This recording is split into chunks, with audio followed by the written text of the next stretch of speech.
Salut la famille, j'espère que vous allez super bien.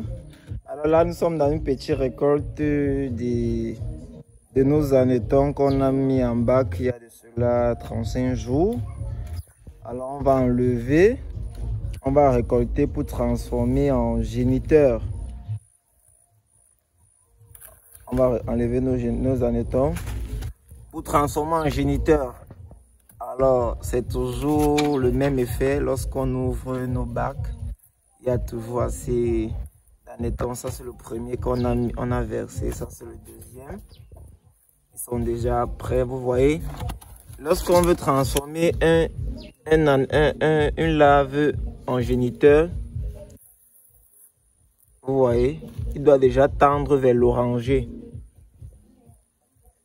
À ce stade-ci, ça veut dire que les laves sont déjà prêts à être géniteurs.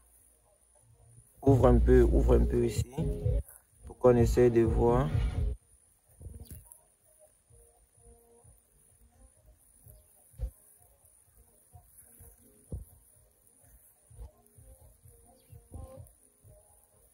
Vous voyez. C'est toujours à la ferme d'escargots d'Afrique que ce genre de merveille se passe.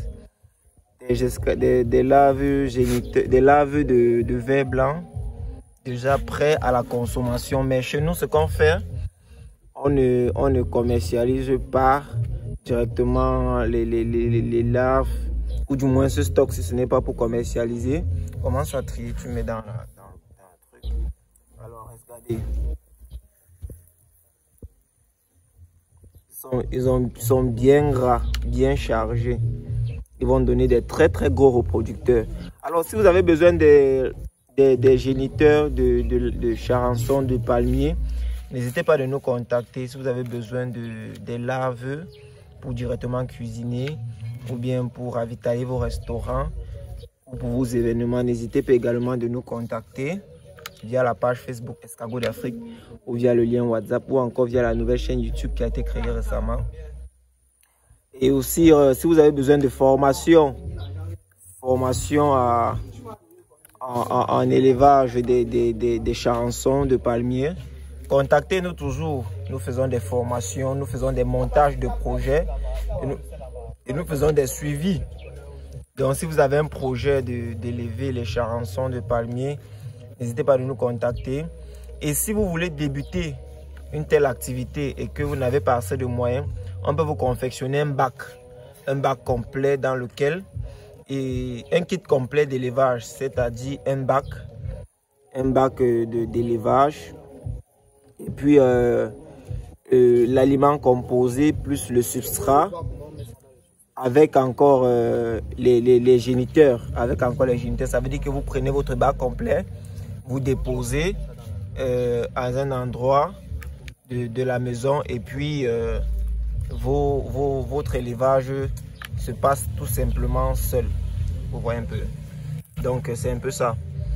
Et aussi j'aimerais notifier que cet élevage-ci ne se fait pas au hasard.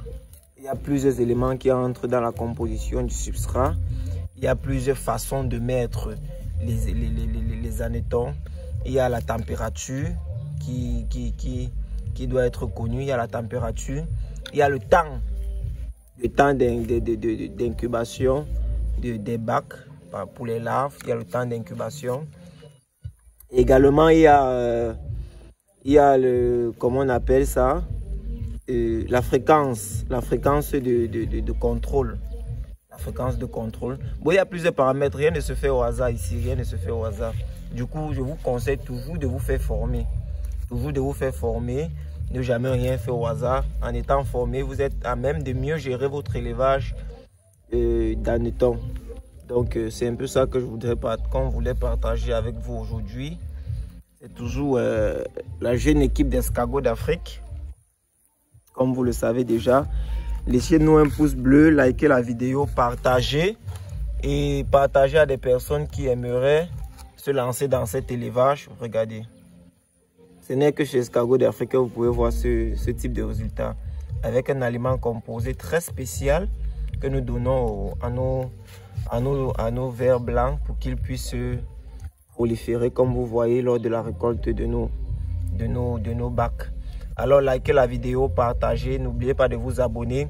Et pour toute information utile ou bien pour plus d'informations, n'hésitez pas d'entrer dans la barre de description où vous aurez toutes les informations par rapport à les formations, les montages de projets, la vente des géniteurs de charançon, la vente des verbes là également.